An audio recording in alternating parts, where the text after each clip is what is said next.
It was May 20th, 2013, and I remember I was in Denver in meetings and in the field, and my phone started ringing sometime in the afternoon like crazy with texts and phone calls, and it was members of the Great Plains sales team and operations team asking me if our Oklahoma City team was okay. Right, this hospital did take a direct hit, that EF4 tornado shredding through this part of the community. You can see behind me, the parking lot looks like a junkyard. The second floor of this community hospital reduced to rubble. There were at least 30 patients inside at the time of the tornado. Local reports say that those patients and hospital staff went down into a basement.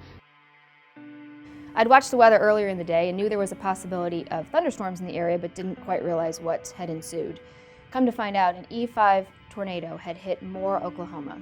Now, Moore is a small suburb outside of Oklahoma City, probably about 20 or 30 minutes away, and a tornado had hit.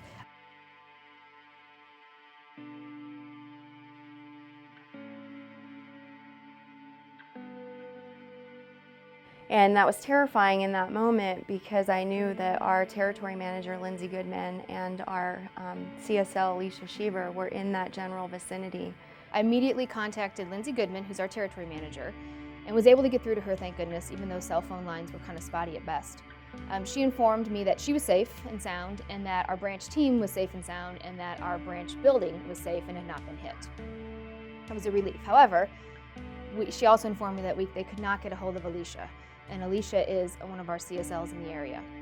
I had known that Alicia was headed over to Moore Medical Center to see a patient. I didn't know the specifics at that time, but I knew that she was definitely going in that direction, and so was Lindsay. And that's a very strange sensation to sit there and have that kind of news when you really realize that this is your family too, and these are the people that you talk to every single day and that you spend a good deal of your time with. And that was no different than hearing if it was one of my direct blood family members that were going to be in that situation, it felt the same thing. I was extremely panicked. Tornadoes are sometimes unpredictable, and at that time Alicia had headed towards Moore, and the storm was not predicted to hit that area. So she ventured there and went into the hospital, and within minutes of getting into the hospital, the emergency response team at Moore Medical Center had gathered to determine what was going to happen.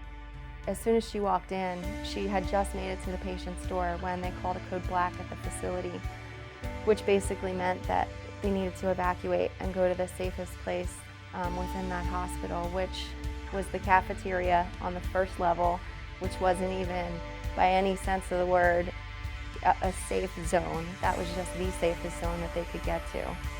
The tornado had taken a turn and was headed straight for Moore. The emergency response team, as well as Alicia, just jumped right into action. They moved patients, some critical patients, some outpatient patients, visitors, family members, and whatnot, to the lowest level of the hospital, which happened to be the cafeteria. This all took place in, I think they had about 10 minutes of notice. So they did the best they could and got all the patients into safety. At that point, everyone in the cafeteria just basically took shelter with cafeteria tables and carts and whatnot, and hung on to each other for dear life as the storm approached. The tornado passed over Moore Medical Center. I remember talking to Alicia sometime after and her telling me that everyone says tornadoes sound like a train, and she said it sounds nothing like a train, Tricia, but I couldn't even tell you what it does sound like. It was unbearable. Then it was just devastating after that. It was kind of a whirlwind of the news footage. We were all watching, and we saw that basically Moore Medical Center, where we knew she was headed, looked like it had been completely demolished and flattened, which we didn't even know if there were any survivors. Had the patients made it? Was Alicia really in there? At that point, Alicia just hung on for dear life, with case managers and complete strangers, quite frankly. After the tornado passed, they were in the midst of a bunch of rubble and debris from the storm, and they had another task at hand, which was to get out of that cafeteria. So she remembers her and all of the hospital personnel just trying to use their cell phones as flashlights to make it even through the hallway in the first place. And Alicia had her own video footage that she was able to capture on her phone that she eventually, shared with us after the event, and it was horrifying. Alicia was instrumental in leading the charge in getting all of those patients and family members to safety outside of that rubbish building. They found an area of sunlight that they could see, which led them through some rubble and led them to a path to get out of the building. So Alicia immediately began helping the nurses and all the medical staff evacuate the patients, including the patient that was supposed to come home with Coram, who was in sheer terror at this point. She helped, I specifically remember her telling me she helped one lady as one mother was leaving the building.